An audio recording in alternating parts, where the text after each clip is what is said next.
I now recognize the gentlelady from California. Thank you, Mr. Chairman, and thank you, Attorney General, for being here with us this morning. You know, as much as we see dirt being thrown in the air, there's a lot of misinformation that I think is intended to confuse people. I would like to ask unanimous consent to put into the record 3 letters from Mr. Weiss that he sent to Congress on June 7th, June 30th, and July 10th. Without objection. He said over and over again that he has full authority over this case, including the ability to seek special counsel or special attorney status if needed. You know, trying to imply otherwise is just simply false. Mr. Weiss was appointed by then President Trump. Your decision was to leave the Trump-appointed attorney completely in charge of this, hands off from you. He makes all the calls without interference from the Attorney General. Is that correct? That is correct. And so the idea that you would interfere is completely wrong. And I'd also like to ask, you talked about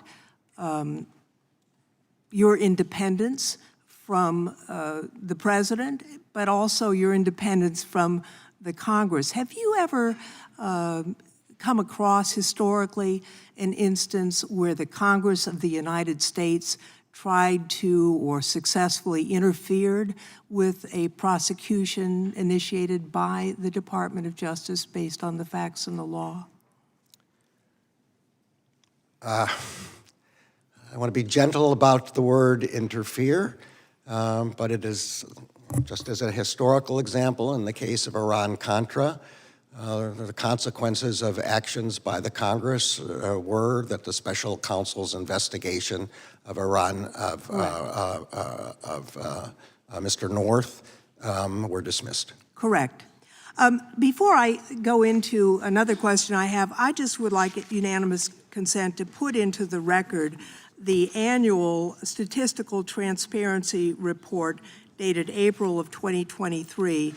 It indicates that the deduplicated counting method for FBI queries of U.S. persons under the Section 702 database numbered over 119,000.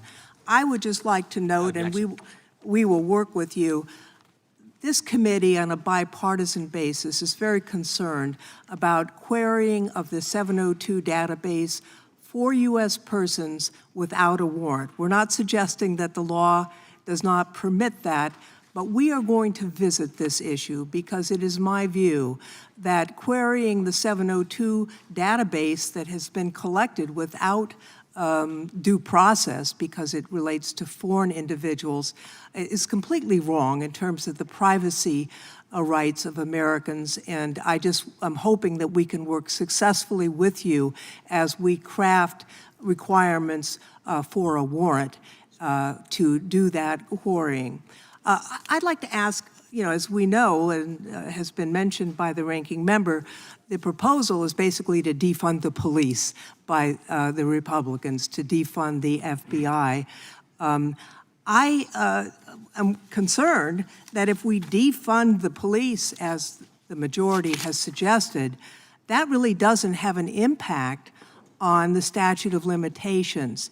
So if we were to defund the Department of Justice, defund the FBI and the police, as has been suggested, what would happen with the statute of limitations for cases that you were pursuing if you were not able to actually do that? Would they be suspended anyway, or would the criminals get off scot-free?